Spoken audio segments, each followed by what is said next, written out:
Hello friends, welcome एक नई video में। मैं बात करूंगा आपको 1861 के बाद 1892 का जो अधिनियम आया था। 1892 के अधिनियम में क्या क्या प्रावधान हुए थे इसके बारे में बात करते हैं। तो ये जो टॉपिक है वो पॉलिटी से संबंधित है। पॉलिटी जो इंडियन पॉलिटी है, भारतीय राज्य व्यवस्था है, जो विभिन्न परीक्षाओं में आती है, चाहे वो यूपी टीजीटी हो, यूपी पीजीटी हो, यूपीएससी हो, यूपी पीसीएस हो, वनडे एग्जाम का कोई भी रिलेटेड एग्जाम हो, उसमें सारी ये उससे संबंधित सारे प्रश्न आते हैं। चलिए शुरू करते हैं। अगर आपने अभी तक चैनल को सब्सक्राइब नहीं किया तो चैनल को सब्सक्राइब कर लें, जिससे आने वाली वीडियो आपको सबसे पहले प्राप्त हो। ठीक है, तो ये आपसे रिक्वेस्ट है। तो 1892 का अधिनियम क्या कहता है? इस अधिनियम की विशेषता इस प्रकार थी। इसके माध्यम से केंद्रीय और प्रांतीय विधान परिषद में अतिरिक्त गैर सरकारी सदस्यों की संख्या बढ़ाएगी। पहली बार इसके माध्यम से केंद्रीय और प्रांतीय विधान परिषद में अतिरिक्त गैर सरकारी सदस्यों की संख्या बढ़ाएगी। हालांकि बहुमत सरकारी सदस्यों का रहा।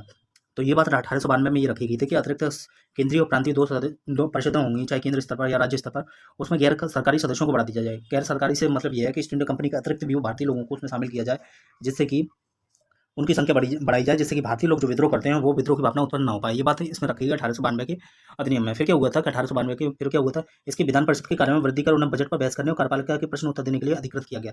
और ये बात रखी गई कि वो क्या करेंगे, केंद्रीय विधान परिषद के कार्य में वृद्धि कर उन्हें बजट पर बहस कर सकेंगे। 1892 क्वेश्चन आता है कि किस अधिनियम के द्वारा भारतीय लोगों को बजट पर बहस करने की बात रखी गई। तो 1892 का अधिनियम था और कार्यपालिका के प्रश्न उत्तर देने के लिए अधिकृत किया गया। इसमें केंद्रीय विधान परिषद और बंगाल चैम्बर ऑफ कॉमर्स में गैर सरकारी सदस्यों के नामांकन के लिए वायसराय की शक्तियों का प्रावधान था। इसके अलावा प्रांतीय विधान परिषदों में गवर्नर जनरल परिषद, न्यायपालिका परिषद, विधान परिषदों में गवर्नर जनरल परिषद, नगर पालिका परिषद, विश्वविद्यालय, व्यापार संघ, जमींदारों, चैम्बर्स ऑफ कॉमर्स की सिफारिश पर गैर सरकारी सदस्यों को नियुक्त किया गया। तो कौन कौन से सदस्य इसमें नियुक्त किए गए? तो विधान परिषद में गवर्नर जनरल की जिला परिषद, नगर पालिका से, विश्वविद्यालय से, व्यापार संघ से, जमींदारों से, चैम्बर ऑफ कॉमर्स की सिफारिश पर गैर सरकारी सदस्यों को नियुक्त किया गया। जो आज प्रावधान जो है, जो कह सकते हैं हम उसको, जो प्रावधान आपके चल रहे हैं, नामांकन की प्रक्रिया चल रही है, सेम नामांकन की प्रक्रिया इसके द्वारा लाई गई।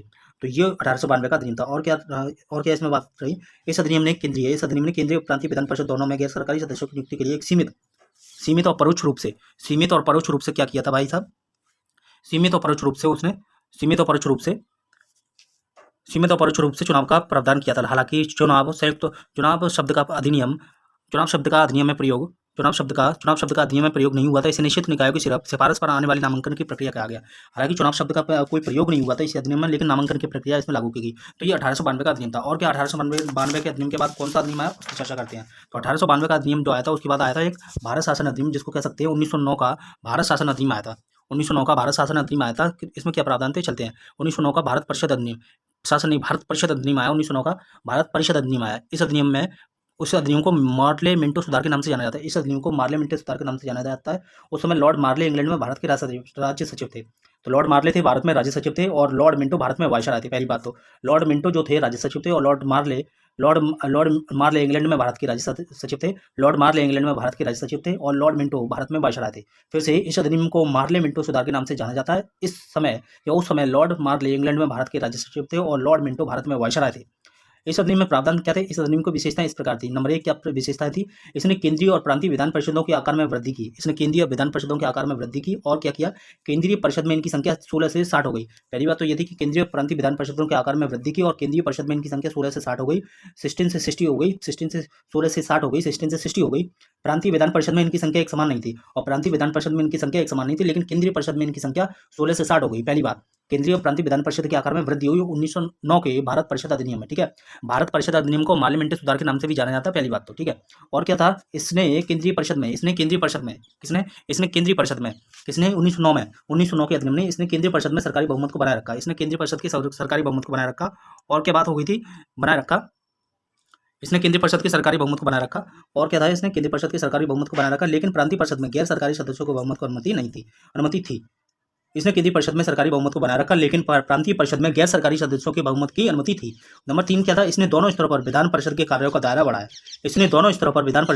दायरा बढ़ाया। उदाहरण के तौर पर अनुपूरक प्रश्न पूछना। इसने कहा कि अब अनुपूरक प्रश्न भारतीय लोग पूछ सकते हैं और बजट पर संकल्प प्रस्ताव रख सकते हैं। बजट पर संकल्प रखना आदि इसने बढ़ा दिया।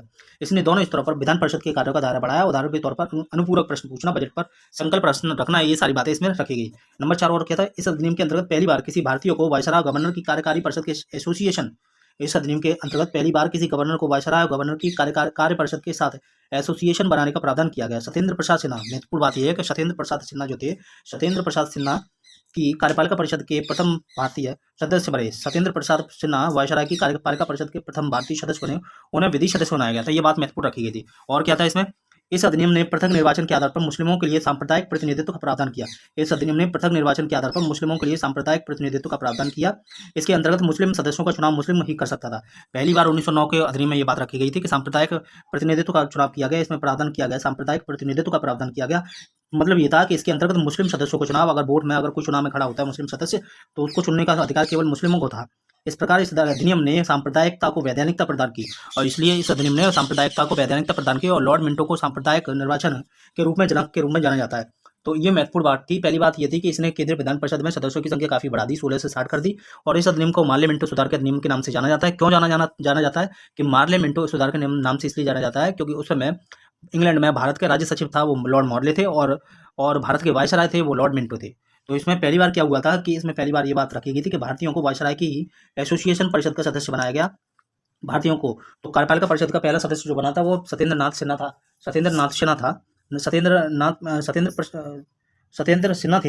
सत्येंद्र प्रसन्न सिन्हा वायसराय की कार्यपालिका परिषद के प्रथम सदस्य बने, और उन्हें विधि सदस्य बनाया गया। तो क्वेश्चन आ सकता है कि पहली बार वायसराय की कार्यपालिका परिषद के कौन भारतीय सदस्य बना, तो सत्येंद्र प्रसन्न सिन्हा, जिन्हें वायसराय की कार्यपालिका परिषद का सदस्य बनाया गया, पहली बात तो ये।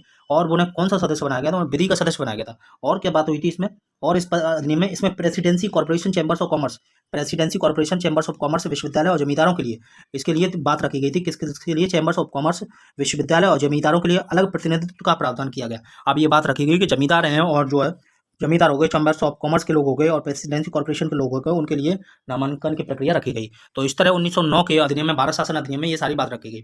तो मेन की पॉइंट ये कह सकते हैं कि भारत शासन अधिनियम में पहली बात तो ये है कि इस अधिनियम को किस और नाम से जाना जाता है, तो इस अधिनियम को मार्ले मिंटो सुधार अधिनियम के नाम से जाना जाता है। दूसरी बात यह है कि केंद्रीय परिषद में इनकी संख्या कब बढ़ाई गई, 16 से 60 कर दी गई। और इसमें की पॉइंट क्या है कि इसमें दोनों स्तरों पर विधान परिषद के कार्यों का दायरा बढ़ाया गया, और अनुपूरक प्रश्न पूछना, बजट पर संकल्प रखना आदि बढ़ाया गया।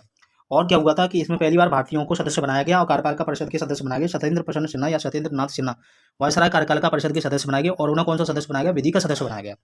और क्या हुआ था इसमें, और ये बात रखी गई थी कि इसमें सांप्रदायिक प्रतिनिधित्व की बात रखी गई थी कि मुसलमान यदि खड़ा होता है तो मुसलमान ही उसके लिए वोट देगा, इसलिए सांप्रदायिक प्रतिनिधित्व का जनक कहा जाता है किसको, लॉर्ड मिंटो को सांप्रदायिक प्रतिनिधित्व का जनक माना जाता है। और क्या हुआ था, प्रेसिडेंसी कॉर्पोरेशन के लिए और चैम्बर्स ऑफ कॉमर्स के लिए, विश्वविद्यालयों के लिए और जमींदारों के लिए अलग से प्रतिनिधित्व की बात की गई। तो ये सारी बात जो है मार्ले मिंटो सुधार अधिनियम के अंतर्गत की हुई। तो आज मैंने आपको दो अधिनियम बताया, एक 1892 का अधिनियम और एक 1909 का अधिनियम। और ये सारे क्वेश्चन, ये सारे अधिनियम विभिन्न परीक्षा में आते हैं, चाहे आप यूपीएससी की तैयारी कर रहे हो, चाहे पीटी की तैयारी कर रहे हो, मेंस की तैयारी कर रहे हो, इंटरव्यू की तैयारी कर रहे हो, स्टेट पीसीएस की तैयारी कर रहे हो, उत्तर प्रदेश पीजीटी की अभी एग्जाम आने वाला है उसकी तैयारी कर रहे हो, यूपी टीजीटी की बात कर रहे हो, जिसमें पॉलिटिकल साइंस या हिस्ट्री और या फिर पॉलिटिक्स से संबंधित प्रश्न आते हैं, चाहे आप एसएससी की बात कर रहे हो, आरओ की बात कर रहे हो, टेट की बात कर रहे हो, सुपर टेट की बात कर रहे हो, विभिन्न परीक्षाओं की जिसमें पॉलिटिक्स से संबंधित प्रश्न आते हैं, इनमें सारे ये प्रश्न आपको मिलने की संभावना प्रबल रहेगी। अगर आपने अभी तक चैनल को सब्सक्राइब नहीं किया तो चैनल को सब्सक्राइब कर ले, आपसे रिक्वेस्ट है जिससे आने वाली वीडियो आपको सबसे पहले मिले और आपके ज्ञान में वृद्धि हो। तो आपको ये वीडियो कैसा लगा आप कमेंट करें और अपने फ्रेंड्स के साथ शेयर करें, और तब तक के लिए धन्यवाद, नमस्कार, बाय, टेक केयर।